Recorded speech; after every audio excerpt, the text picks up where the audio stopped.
معزز سامعین، آج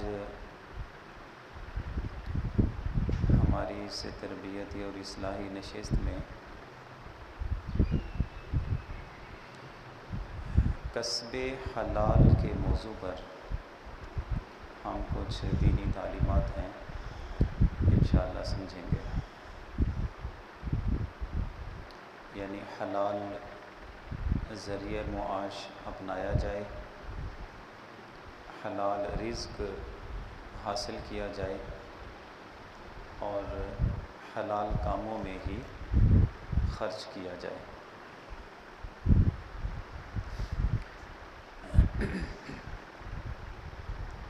قرآن عزیز میں اللہ رب العزت نے ارشاد فرمایا هو الذی خلق لکم ما فی الارض جمیعا، یعنی زندگی گزارنے کے لیے بندے نے کوئی بھی معاش کا ذریعہ اپنانا ہے یا اپنی ضرورت کی کوئی چیز لینی ہے تو اس کے بارے میں انسان کو یہ تسلی دے دی، وہ اللہ کی ذات ہے جس نے تمہارے فائدے کے لیے اس زمین میں تمام چیزیں پیدا فرما دی ہیں۔ یعنی کوئی چیز ایسی نہیں ہے جو انسان کی دسترس میں نہ آ سکتی ہو۔ ایک اور مقام پہ ارشاد فرمایا هو الذی جعل لکم الارض ذلولا، وہ اللہ کی ذات ہے جس نے تمہارے لیے اس زمین کو نرم کر دیا ہے۔ فامشوا فی مناکبہا وکلوا من رزقہ، سو اس زمینی راستوں کا سفر کرو، چلو ان راستوں میں، وکلوا من رزقہ، اور جو اللہ نے تمہارا رزق رکھا ہے اسے تم حاصل کرو اور اسے استعمال کرو۔ انسان نے اب اپنی ضرورت پوری کرنے کے لیے خود بھی محنت مزدوری کی ہے، کبھی شراکت کی بنیاد پہ کاروبار کیا ہے، کبھی سرمایہ انویسٹ کر کے خود کام نہیں کیا، کسی اور کو لگا دیا۔ مختلف ذرائع جو دنیا میں استعمال کیے جاتے ہیں۔ ہم دیکھتے ہیں کہ پہلے بشر حضرت آدم علیہ السلام سے لے کر جتنے نبی اس دنیا میں تشریف لائے ہیں سب نے محنت کی ہے، ذریعہ معاش اپنایا ہے، روزی حاصل کی ہے، پھر جو مناسب طریقے سے اخراجات ہوتے ہیں یہ سارے پروسیس سے ان کی زندگیاں گزری ہیں۔ میں یہ مثالیں اس لیے دے رہا ہوں انبیاء کرام کی، ہمارا نا ایک ذہن بن چکا ہے۔ آپ کبھی خود فیصلہ کریں کہ آپ خود جو تعلیم حاصل کرتے ہیں، بچوں کو تعلیم دلوا رہے ہیں، کس لیے؟ صرف 2-3% لوگ ایسے ہوں گے جن کا ذہن ہوگا کہ ہم کوئی بزنس کرنا چاہتے ہیں، ورنہ 98% وہ ہوتے ہیں کہ کوئی اچھی نوکری مل جائے گی۔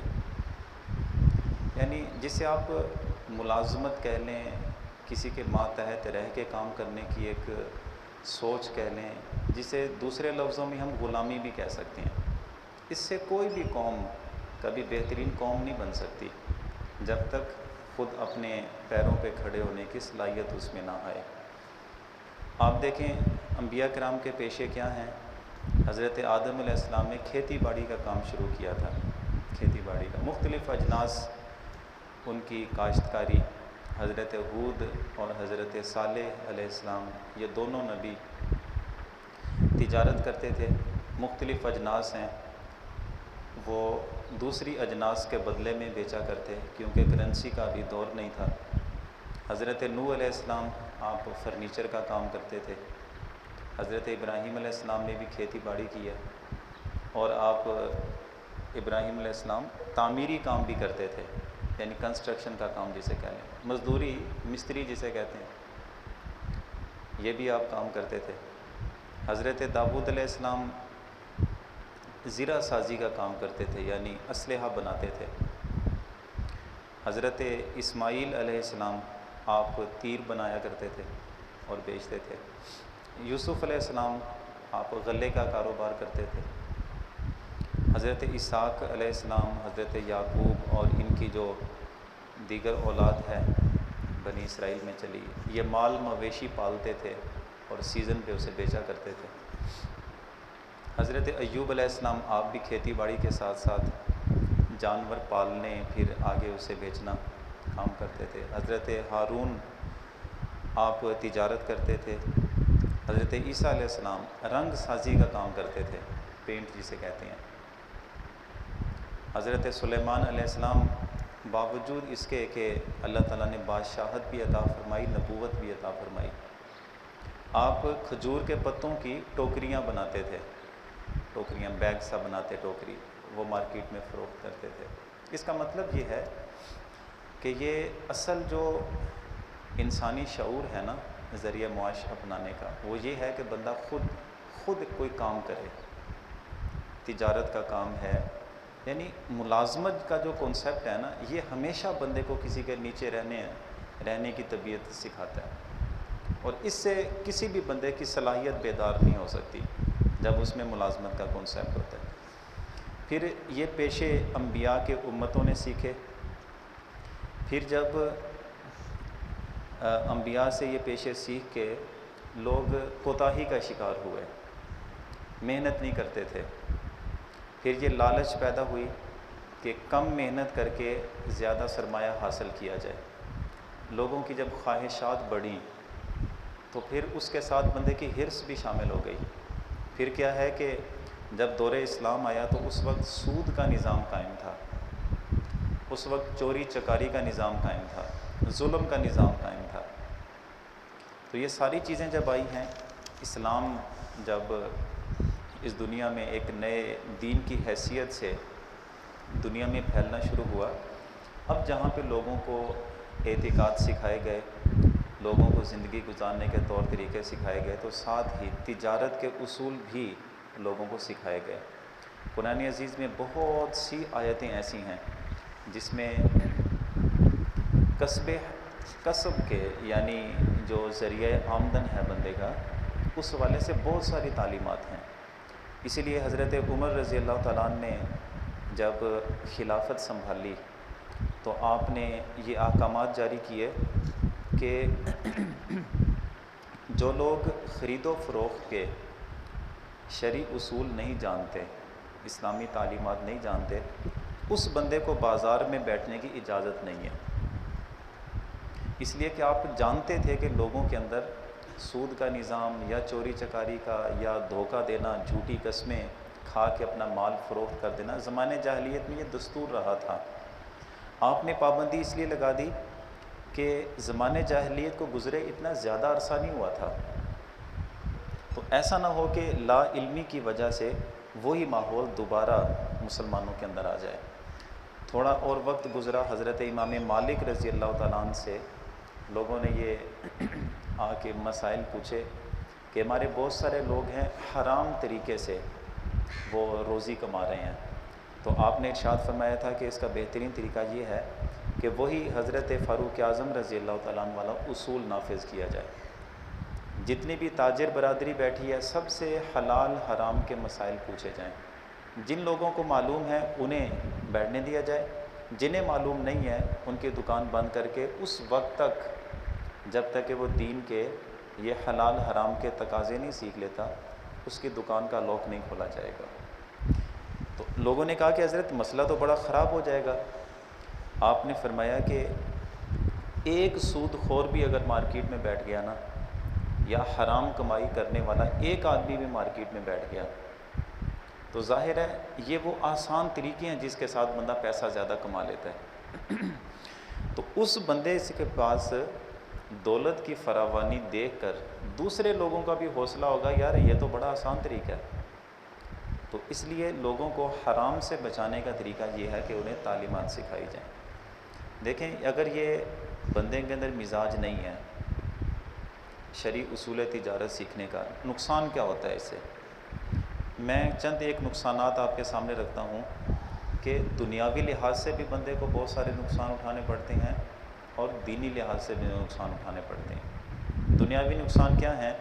دیکھیں، قرآن عزیز میں اللہ رب العزت نے ارشاد فرمایا یا ایھا الذین آمنوا کلوا من طیبات ما رزقناکم واشکروا للہ ان کنتم ایاہ تعبدون۔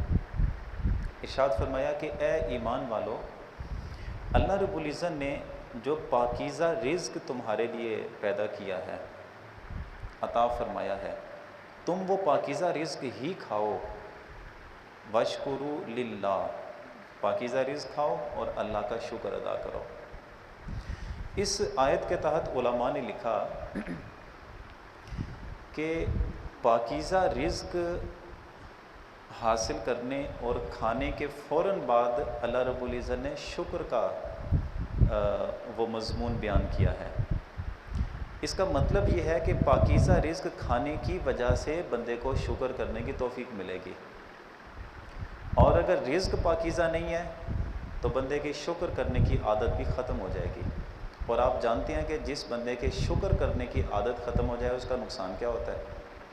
قرآن پاک میں ارشاد فرمایا لَإِن شَكَرْتُمْ لَأَزِيدَنَّكُمْ، تم شکر کرتے رہو گے نا تو اللہ تعالیٰ تمہیں اور اضافہ کر کے عطا فرمائے گا۔ تو جب شکر ختم ہو جائے تو گویا کہ اضافہ بھی ختم ہو گیا۔ جب اضافہ ختم ہو جائے تو بدحالی شروع ہو جاتی ہے، اور بدحالی کی اور معاش کی تنگی کی جو بنیاد ہے اصل وہ یہی ہے کہ جب بندے کا رزق پاکیزہ نہیں رہے گا تو شکر نہیں رہے گا، اور جب شکر نہیں رہے گا تو رزق میں برکت اور اضافہ بھی ختم ہو جائے گا۔ اگرچہ بندہ سمجھے گا کہ حرام طریقے سے مال کمایا، حرام طریقے کے ساتھ کوئی بھی حرام طریقہ ہو، کوئی بھی ذخیرہ اندوزی کرنے کی صورت میں ہو، ملاوٹ کی صورت میں ہو، یا جھوٹی قسم کھا کے جو ردی مال ہے وہ بیچ دیا ہو، کسی بھی لحاظ سے وقتی طور پہ بندہ سمجھے گا کہ اس نے بہت مال حاصل کر لیا ہے، لیکن اس مال میں خیر و برکت نہیں ہے۔ دوسری آیت جس میں نقصان بتایا گیا یا ایھا الرسل کلوا من الطیبات واعملوا صالحا، اللہ تعالیٰ نے اپنے انبیاء کو حکم دیا کہ اے رسولو پاکیزہ رزق کھاؤ اور نیک اعمال کرو۔ اس کے تحت بھی علماء نے لکھا پاکیزہ رزق کھانے کے ساتھ نیک اعمال کا تذکرہ کرنا، اس سے ہمیں یہ بات سمجھ آتی ہے کہ بندے کا رزق جب پاکیزہ ہو جائے تو نیک اعمال کی بندے کو توفیق بھی ملتی ہے۔ اور دوسرا مفہوم کہ اگر بندے کا رزق پاکیزہ نہ رہے تو جو نقصانات اٹھائے جاتے ہیں اس میں ایک نقصان یہ بھی ہوتا ہے کہ بندہ نیک نہیں بن سکتا، نیک اعمال بندے کو کرنے کی توفیق نہیں ملے گی، یہ نقصان اٹھانا پڑتا ہے۔ اور اگر نیک اعمال سے ہی بندہ محروم ہو گیا تو کیا زندگی ہے اس بندے کی۔